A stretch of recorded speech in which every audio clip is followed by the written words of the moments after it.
Screen show हो रही है मेरी आप लोगों को? हाँ ओके, अब हम यहाँ पे अगर आ गए ये नहीं, ठीक है। अब हम यहाँ पे कंडीशन देते हैं अपनी नेक्स्ट कंडीशन की हर सब्जेक्ट में बंदा पास हो।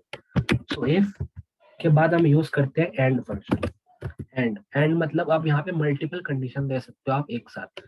सपोज मैं इफ के साथ एक कंडीशन देता हूँ, हर सब्जेक्ट को सिलेक्ट करता हूँ। इफ सब्जेक्ट 1 में बंदे के ग्रेटर देन और इज इक्वल टू 35 मार्क्स हैं, अगर ग्रेटर देन इक्वल 35 मार्क्स हैं, और फिर हम नेक्स्ट सब्जेक्ट पे आ गए, तो सब्जेक्ट 2, इसमें भी same condition 35 marks, again same is equal to this, then subject 4 greater than and equal to this, again subject 4 A C D E F 35, and now next condition is C D E I F.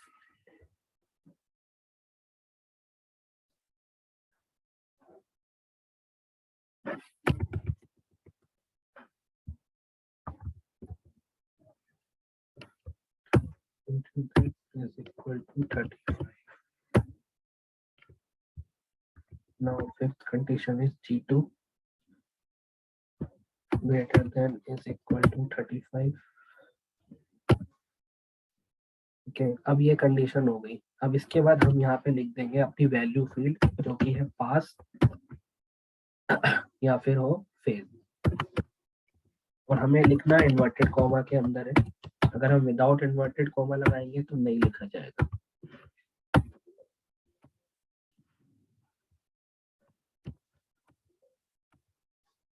Okay, E2 के बाद 35 रह गया।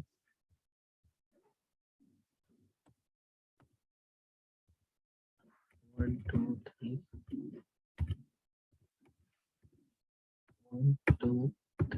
Four, just enter. Why it is not enter?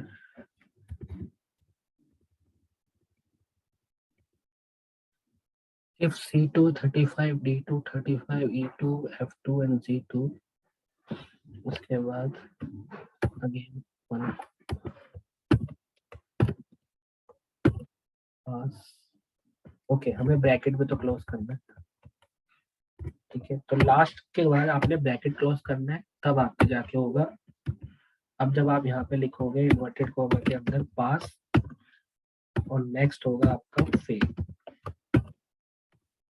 अब आप जब enter करोगे तो देखो ये पास कंडीशन आ गई। अब जैसे ही आप नीचे तक ट्रैक करोगे तो देखो ये सारे आपके फेल हो रहे हैं, बिकॉज यहाँ पे क्या कंडीशन है कि अगर ये बंदा देखो 34th ला रहा है, तो यहाँ पे 34th है। अब जहां जहां 34th होगा देखो ये बंदा फेल हो रहे हैं। क्लियर?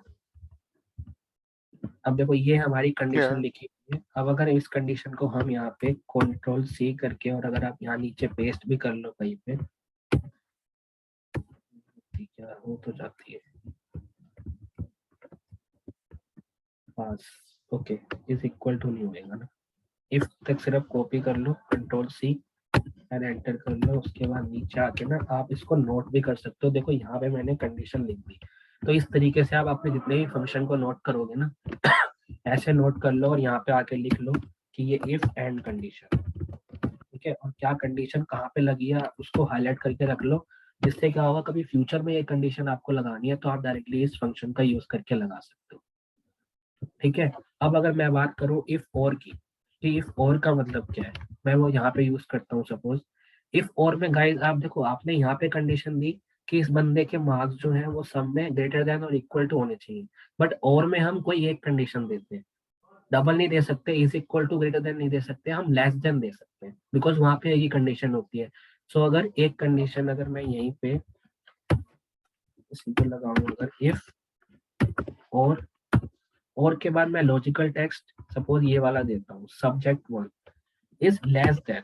ओके, पहले हमने ग्रेटर देन किया था तब, बट यहाँ पे हम एक कंडीशन देंगे और के अंदर, बिकॉज और के अंदर होता है या का मतलब कोई एक कंडीशन, या तो ये या वो, ठीक है। दो कंडीशन नहीं दे सकते, जबकि हमने और एंड में दो कंडीशन दी थी, एंड का मतलब आप उसमें ऐड कर सकते हो, और का मतलब आप उसमें इनटू ऐड नहीं कर सकते।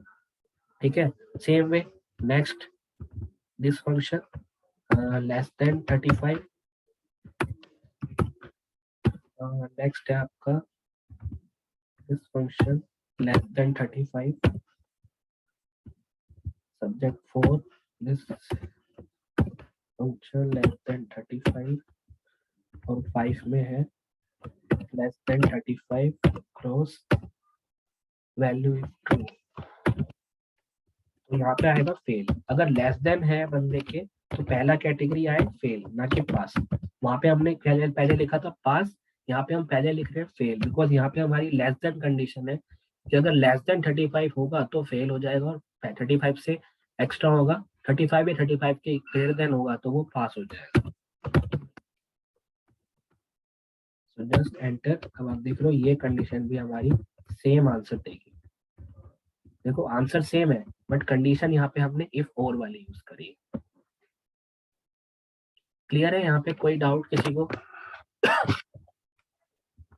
क्लियर है। ओके, तो इसको भी हम यहाँ पे इस कंडीशन को भी आप कंट्रोल सी करके एंटर करके ना नीचे आप लिख सकते हो, जिससे क्या होगा नेक्स्ट टाइम अगर कभी आप यूज करो तो आपको ये कंडीशन याद रहेगी कि आपने ये वाली कंडीशन यहाँ पे लगाई थी और इस फंक्शन में लगाई थी।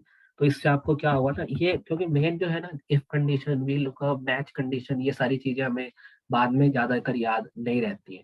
छोटा मोटा फंक्शन तो आप याद कर लेते हो, बट ये जो बड़ी बड़ी कंडीशन हो जाते हैं, कई बार क्या होता है, अब सपोज जब आप किसी ऐसी कंपनी में काम कर रहे हो जहाँ पे इनवॉइस प्रोसेसिंग होती है, अब वहाँ पे अगर आपको ड्यू डेट और डेज आउटस्टैंडिंग निकालनी है तो वहाँ इफ फंक्शन का यूज होगा। अब डेट आउटस्टैंडिंग और ड्यू डेट कैसे निकालोगे आप? आज की डेट में सपोज आज इनवॉइस डेट प्रोसेस हुआ है, तो आज की डेट में 30 डेज प्लस कर दोगे, हो गई हमारी ड्यू डेट। और जब आप वही ड्यू डेट निकाल लोगे, किसी की पेमेंट सपोज 30 डेज के बाद हुई है, तो आप ड्यू डेट में से पेमेंट डेट में से ड्यू डेट माइनस करोगे। अगर वो आंसर पॉजिटिव आ रहा है इसका मतलब पेमेंट डिले हुई है, अगर वो आंसर नेगेटिव आ रहा है तो वो पेमेंट सही टाइम पे हुई है।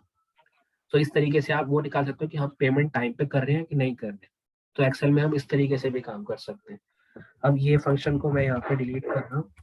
ठीक है, अब ग्रेड। ग्रेड का मतलब है अब हम ग्रेड देंगे परसेंटेज बेसिस पे, कि बंदे की परसेंटेज आई है तो हम उस बेसिस पे ग्रेड देंगे। ठीक है, तो ग्रेड देने के लिए हमारे पास A B C, total A plus A B और सी, 4 ग्रेड है हमारे पास, हम 4 ग्रेड देंगे। और जिस बंदे के जो मार्क्स है, सपोज मैं इसमें से एक बंदे को तो फेल में ही, फेल छोड़ो, अब देखो ये बंदा फेल तो है लेकिन 55 में 34 वाला फेल। ओके, बाकी सब्जेक्ट में इसके अच्छे नंबर है, बस वैसे फेल हो गया। तो यहाँ पे हम कंडीशन देखते हैं। ओके, काम करते हैं ना, इसके मार्क्स बाकियों में भी कम कर देते हैं।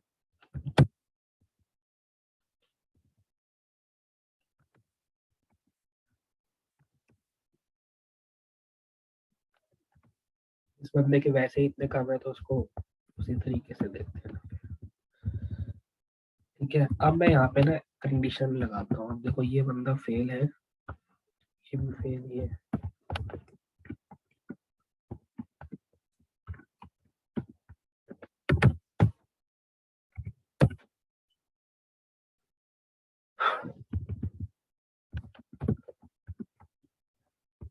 ये मैं सिर्फ सिखाने के लिए कर रहा हूँ नॉर्मल, ठीक है, इसमें वो नहीं है।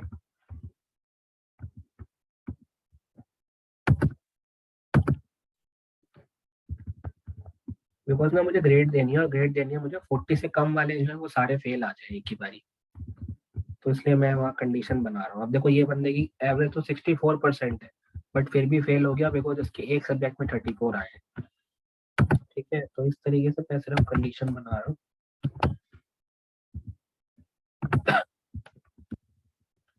37, 38 फेल फेल। अब देखो हम कंडीशन बनाते हैं। If is equal to, if condition, percentage ले लिया हमने, if this percentage, no not percentage, if result, result ले रहे हैं हम, रिजल्ट इज इक्वल टू, अगर रिजल्ट इज इक्वल टू हमें दिया हुआ है क्या,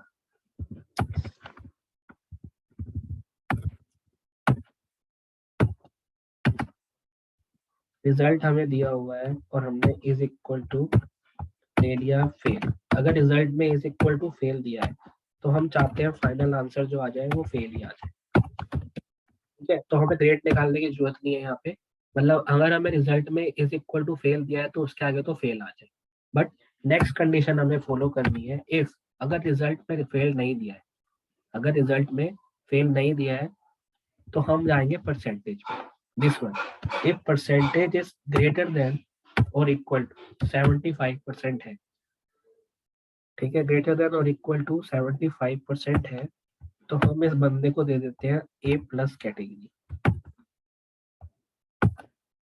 सेकेंड सेकेंड कंडीशन भी सेम है। अब यहाँ पे एक इफ यूज हुआ है, अब आपको हर कंडीशन में ना इफ ही यूज करना है।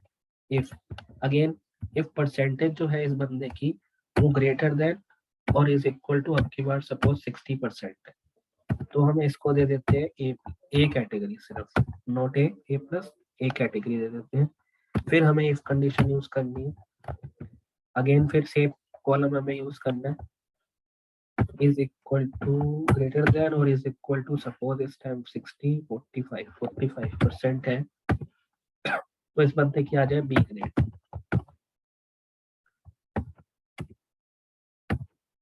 बी ग्रेड आ जाए, और अगर लास्ट बंदे की 35 है तो उसकी सी ग्रेड आ जाए। 35 से कम पे तो हमने फेल दे दिया है already.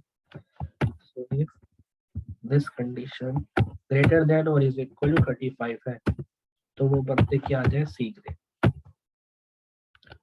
One bracket close for if second, third, fourth and fifth final, just enter. So आप देख रहे हो यहाँ पे, अब देखो जो फेल थे तो वो फेल आ गए, जिनकी ग्रेड बननी थी परसेंटेज बेसिस पे वो सी बी ए आ गए। अब देख रहे हो यहाँ पे 73 है, अगर मैं इसकी ग्रेड इंक्रीज कर दूं सपोज, तो देखो ये ए प्लस में पहुंच गया।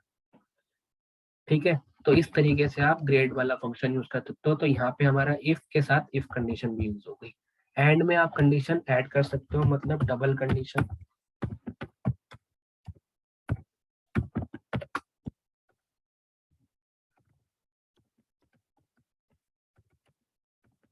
उसके बाद और के अंदर आप कर सकते हो single condition but chances double. Single condition but criteria wise, आपको क्राइटेरिया देना होगा। और इफ के अंदर इफ आप मल्टीपल कंडीशन भी यूज कर सकते हो। मल्टीपल कंडीशन बट किसी में आप ग्रेटर देन दे रहे हो, किसी में लेस देन दे रहे हो, किसी में इज इक्वल टू दे रहे हो, तो ये भी यूज कर सकते हो। ठीक है, तो ये हमारे 4 हैं जो इफ के मेन फंक्शन थे, अभी जो नॉर्मली इस वाले प्रोजेक्ट में यूज हुए। ठीक है, कोई डाउट यहाँ पे गाइस इनमें?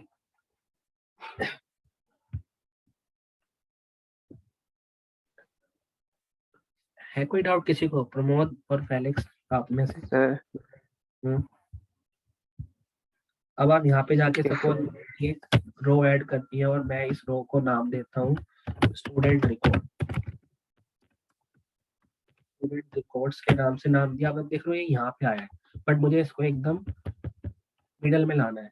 सो alt H M M control Z, alt H M करूंगा। अब देखो ये यहाँ आ गया और मैं इसको मिडल अलाइनमेंट में ले आता हूँ, तो ये मेरा स्टूडेंट रिकॉर्ड तैयार हो गया। बताओ कोई डाउट है तो किसी को पूछ सकते हो कुछ भी। सर अभी तो ये इफ वाले में है जो अभी बताया था ना फॉर्मूला, ये वाले इफ वाले फेल में? और बी वाला ग्रेट वाले में। ओके, तो एक्चुअली बहुत लंबा है ना, तो अभी थोड़ा सा मतलब माइंड में बैठ नहीं रहा है। देखो अभी आपको जब सिंपल प्रैक्टिस कंडीशन, करेंगे हो सकता है तब आ जाए। देखो सिंपल कंडीशन क्या देनी है, आपने सेट करना है। यहाँ पे आपने कंडीशन दी, पहले रिजल्ट वाला कॉलम आप सेलेक्ट कर लो। ठीक है, उसके बाद परसेंटेज वाला कॉलम को आपने सेलेक्ट करना है। तो रिजल्ट वाले कॉलम पे आपने ये हम्म देखना है कि जो बंदा ऑलरेडी फेल है मुझे उसको फेल देना है। ठीक है, तो if this value is equal to fail then condition fail ही आ जाए। दूसरा, तो ये तो फेल आ गया, अब बाकी बच गए बाकी सारे। अब बाकी सारों के लिए हमने कंडीशन दे दी, पास वालों की मत दो, अब आप परसेंटेज पे चले जाओ, क्योंकि ग्रेड हमेशा परसेंटेज बेस पे होती है कि बंदे के नंबर अगर 75 से प्लस है या उससे ज्यादा है तो वो ए प्लस में आएगा, 60 से ऊपर है तो वो ए ग्रेड आ गई, 45 से ऊपर है वो बी ग्रेड। तो अब आप यहाँ पे इससे कंडीशन दो, अब आप इससे मत दो, अब आप इससे कंडीशन दो। तो यहाँ पे आपने दो कॉलम को कंडीशन वाइज यूज करा है ग्रेड देने में। क्लियर है? बाकी जब आप इसको एक बार प्रैक्टिस जी करोगे 2-3 बार तब आपको जाके क्लियर भी हो जाएगा, बिकॉज ये एक्सेल है और इतनी आसानी से क्लियर नहीं होएगा, थोड़ा टाइम लगेगा।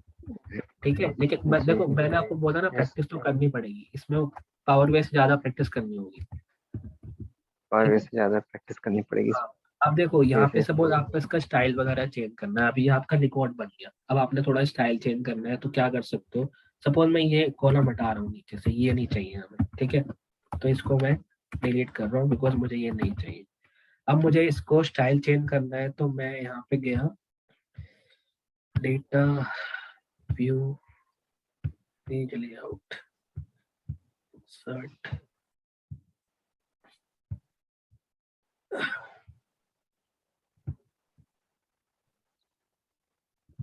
कहीं भी नहीं गया, छोड़ो। यहाँ पे गया, इस पूरे टेबल को आपने कंट्रोल सर। ए से सिलेक्ट किया, इस पूरी टेबल को कंट्रोल ए से सिलेक्ट किया, रेंज को, और अपने कीबोर्ड से आपने कंट्रोल टी प्रेस कर दिया। तो जैसे ही आप कंट्रोल टी प्रेस करोगे ये आपसे रेंज मांगेगा कि आपने किस किस रेंज को सिलेक्ट करना है। तो रेंज आपने ऑलरेडी दी हुई है A1 से लेके P13, you can see A1 से लेके P13, ये पूरी रेंज सेलेक्ट की हुई है, जस्ट ओके कर दो। सो ये आपका देखो टेबल फॉर्मेट में आ गया। ठीक है, अब ये आपके टेबल फॉर्मेट में बन गया। अब जैसे ही आप सपोज यहाँ 11 लिखते हो तो देखो ये टेबल में ही इंक्लूड हो रहा है, यहाँ पे आप 12 लिखते हो तो ये देखो टेबल में इंक्लूड हो रहा है ऑटोमेटिक। सो इसके बाद आपको डेट जो है वो लिखने की जरूरत नहीं है बार बार, ये आपकी सेम टेबल में जाके इंक्लूड हो गया। सर ठीक है, जैसे यहाँ से अगर रिमूव करना हो इस फॉर्मेटिंग, अगर एक दो फॉर्मेट कॉलम की या रो करनी की। हो तो आप यहाँ से कर सकते हो ना। ये देखो क्लियर के बाद जाओ, क्लियर फॉर्मेटिंग कर दो। सपोज मैंने यहाँ पे ये किया हुआ है, इसको मैं क्लियर करता हूँ और क्लियर फॉर्मेट, तो देखो ये फॉर्मेट क्लियर हो गया, इसको किया क्लियर और ये क्लियर फॉर्मेट हो गया। ठीक है, अब सपोज आपने इसकी भी ओके फॉर्मेटिंग ओके। करनी है, इसकी भी, तो क्लियर पे क्लिक करो और क्लियर फॉर्मेट। अब यहाँ पे फॉर्मेट क्लियर हुआ है, कंटेंट डिलीट नहीं हुआ। कंटेंट डिलीट करने के लिए आपको यहाँ जाना होगा, अगेन कंटेंट डिलीट। अगर आपको ऑल डिलीट करना है तो आप क्लियर ऑल पे क्लिक कर दो। ठीक है, तो इस तरीके से आपकी टेबल के फंक्शन जो है वो तैयार हो जाएगी। Clear? Okay clear sir. Felix आपको क्लियर है, आपको कोई डाउट है यहाँ पे? क्लियर है। ओके, ठीक है। तो गाइज ये था मतलब आज का ये वाला प्रोजेक्ट है, इसके अंदर नॉर्मली बेसिक जो है सारी चीजें कवर हो गई है कि अब नॉर्मली आपको एक्सेल में कहाँ पे जाके क्या चीज करना है। अब जैसे जैसे हम चीजें जो है वो करेंगे, जैसे हम प्रोजेक्ट पे काम करेंगे। अब देखो सपोज ये आपका बन गया प्रोजेक्ट, ये आपका स्टूडेंट का रिकॉर्ड बन गया। अब आप क्या करोगे, सपोज अगर आपको ये टेबल नहीं चाहिए तो आप कंट्रोल जेड भी कर सकते हो, ये टेबल आपकी हट गई। ठीक है, अब ये इस फॉर्मेट में आ गई सेम जो आपकी ऑलरेडी फॉर्मेट था। सपोज आपको क्या करना है, ये टेबल को आपके फॉर्मेट करके आपको इसका प्रिंट लेना है। ठीक है, तो प्रिंट लेने के लिए ये देखो यहाँ से भी आप कर सकते हो, फॉर्मेट एज टेबल स्टाइल। सो इस फॉर्मेट में अगर आपने जाना है तो आप इस फॉर्मेट में भी जा सकते हो। ये देखो ये इस फॉर्मेट में हो गया आपका। ठीक है, अब सपोज आपने सिर्फ इसी को फॉर्मेट करना है तो फॉर्मेट पे गए, देखो इस फॉर्मेट में आपकी टेबल तैयार हो गई। इसी को आप यहाँ से अगर स्टाइल चेंज करना है तो आप और भी स्टाइल कोई भी चेंज कर सकते हो, जो आपको प्रीव्यू अच्छा लगे वो स्टाइल चेंज कर लो। ठीक है, ये प्रीव्यू अच्छा लगता है, ये प्रीव्यू में चेंज कर लो और रिपोर्ट को सेव कर दो। ठीक है, अब इसको करना कर ब्लैक। ये आपकी टोटल रिपोर्ट जो है वो हेडर आपको करने हैं तो ब्लैक कर दो।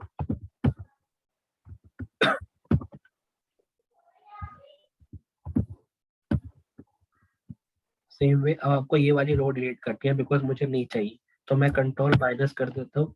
तो ये टोटल हमारे स्टूडेंट का रिपोर्ट तैयार हो गया सिंगुलर पेज पे। अब मुझे इसको पूरे को सिलेक्ट करना है, अब मुझे इसका प्रिंट चाहिए। सपोज मुझे हर स्टूडेंट का ना प्रिंट चाहिए, स्टूडेंट वाइज पूरा पूरा पूरा प्रिंट चाहिए। तो मैं कंट्रोल पी प्रेस करता हूँ सिस्टम से, देखो ये पूरा प्रिंट हो गया, बट अभी आप देख रहे हो यहाँ पे पूरा नहीं आ रहा, सिर्फ एम तक आ रहा है। तो उसके लिए आप यहाँ जाओ, प्रिंट एक्टिव से प्रिंट सिलेक्शन ओनली, सिलेक्शन पे क्लिक किया और उसके बाद यहाँ पे एक ऑप्शन करता है पेज, कौन सा पेज आपको सिलेक्ट करना है।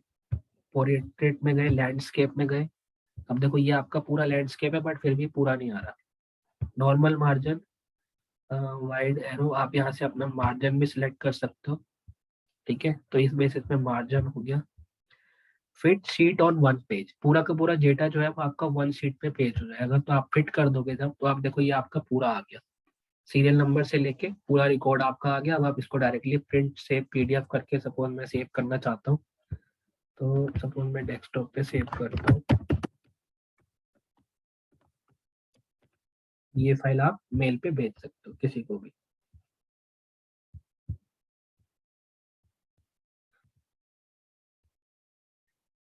देखो कंप्लीट आपका तैयार हो गया, और ये फाइल आप किसी को भी मेल पे भेज सकते हो कि क्या डाटा है। अच्छा, टोटल हमारे 10 स्टूडेंट है, ये नंबर नेम ऑफ स्टूडेंट है, ये सब्जेक्ट है उनके, ये total minimum marks, total marks कितने मैक्सिमम, ये रिपोर्ट्स आपकी चली गई सामने वाले बंदे को, ठीक है। तो इस तरीके से आप रिपोर्ट को भी सेंड कर सकते हो किसी भी बंदे को एज, और अपने सिस्टम में भी जनरेट करके रख सकते हो कि भाई ये स्टूडेंट रिकॉर्ड है, ये आपका पीडीएफ फॉर्मेट में जनरेट हो। क्लियर। अब हम कल कोई नया प्रोजेक्ट लेंगे, लाइक कल मैं इन्वेंट्री से रिलेटेड कोई प्रोजेक्ट लूंगा, तो इन्वेंट्री से रिलेटेड हम उस प्रोजेक्ट में डील करेंगे कि sales, purchase, transaction, opening balance, closing balance, इस तरीके से हम वर्किंग करेंगे। उसके अंदर भी कुछ फंक्शन हमारे यूज होंगे। तो कल हम इन्वेंट्री का प्रोजेक्ट करेंगे, ठीक है। तो ये आपका प्रैक्टिस करनी है गाइस। ये मैं शीट आपको सेंड कर दूंगा, रिकॉर्डेड सेंड कर दूंगा वीडियो, ओके। थोड़ी देर में या सुबह तक मैं आपको सेंड कर दूंगा, मैं भी थोड़ी देर में ही कर दूंगा ओके, शायद, ठीक है। ठीक है। और कोई किसी को कोई और डाउट हो किसी चीज में, या कोई कल कॉल, अगर आपके अकॉर्डिंग कोई न्यू प्रोजेक्ट करना हो तो वो मुझे बता दो, नहीं तो मैं अपने अकॉर्डिंग कोई ले लूंगा। कल मैं यस सर, वैसे अपना अकॉर्डिंगली। कल मैंने वैसे इन्वेंट्री प्रोजेक्ट सोचा है, बिकॉज उसके अंदर हमारा ओपनिंग बैलेंस, क्लोजिंग बैलेंस, वो सब डिटेल ऑटोमेटिकली आती है, ठीक है। तो वो सब चीजों पे हम वर्किंग ओके, करेंगे। बस नॉर्मल कंपनियों में क्या होता है ना, आपको इन्हीं चीजों पे काम करना होगा। एमआईएस पे अगर आप किसी मैन्युफैक्चरिंग कंपनी में जाओ, तो वहाँ opening, closing, sales, purchase, transaction, tax, ये सब कैलकुलेशन होगी। अगर आप ये सब कैलकुलेशन कर लेते हो ना तो बहुत है, इतना ही काम आपको आना चाहिए। हाँ पूरा काम आता है, पूरा काम के लिए हम मल्टीपल प्रोजेक्ट कर रहे हैं ना, इसलिए वो सारी चीजें इंक्लूड हो जाएंगी। बट अगर आप मैन्युफैक्चरिंग में जाओगे तो सिर्फ ओपनिंग इन्वेंट्री और ये सब काम इंक्लूड होगा, मतलब वहाँ आपका एक्सेल का ना सिर्फ 20% काम होगा।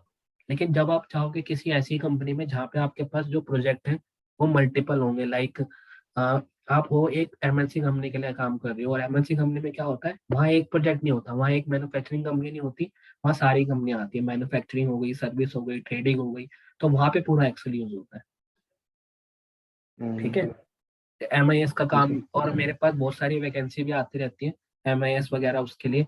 तो जैसे ही तुम्हारी थोड़ी तैयारी व्यारी हो जाएगी गाइस, वहाँ पे इंटरव्यू देना, प्रिपरेशन करना, बिकॉज क्यों, देखो इंटरव्यू देने से क्या होता है ना, आपको पता चलता है यार मार्केट पे क्या चल रहा है, ठीक है। अब मुझे पता है कि भाई मार्केट में यस। क्या चीज चल रही है, मैं वो चीज आपको पढ़ा दूंगा, लेकिन अगर आप इंटरव्यू नहीं दोगे तो आप सिलेक्शन ही नहीं कर पाओगे, ठीक है। और ये छोटी छोटी यस। चीजें जो है, जो मैंने आपको अभी सिखाई है ना, ऑल्ट फंक्शन, कि भाई हम्म। शॉर्टकट, तो ये आप शॉर्टकट अपने आप से बनाना थोड़ा बहुत सीखना।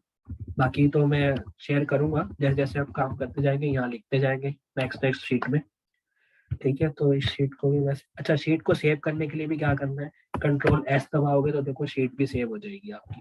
यहाँ पे सपोज नाम डाल दो स्टूडेंट रिकॉर्ड, ये आपकी शीट सेव हो गई। अब इसको मैं सपोज डेस्कटॉप, कल हम इसी फाइल में वर्किंग करेंगे, स्टूडेंट है इसी फाइल में, ओके। हम नेक्स्ट इन्वेंट्री सारे प्रोजेक्ट हम एक ही फाइल में करेंगे, ताकि आपको अलग अलग फाइल भी नहीं बनानी पड़ेगी। अपनी भी आप एक ही फाइल बनाना जो भी बनाओगे।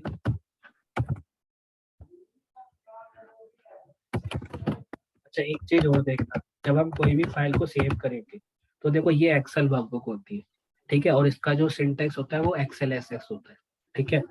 तो जब मैं इसको सेव कर दूंगा, अब देखो यहाँ पे ये क्या लिखा हुआ आता है,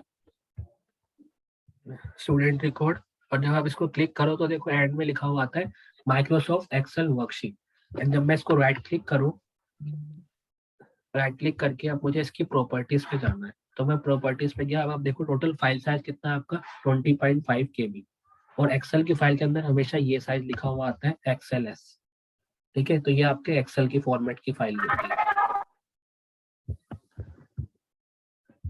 ठीक है गाइस, तो मिलते हैं हम कल, मिलते हैं इसी ओके सेम टाइम पे। ठीक है, ठीक है फेनिक्स। हाँ या शेयर कर देना। हाँ हाँ, शेयर मैं आपको जस्ट हेलो। कर दूंगा, 1 घंटे में शेयर कर दूंगा। जी जी। ठीक है, okay okay Yes. Okay. Okay. Bye okay, thank you, bye. Bye. Thank you. Thank you. Bye.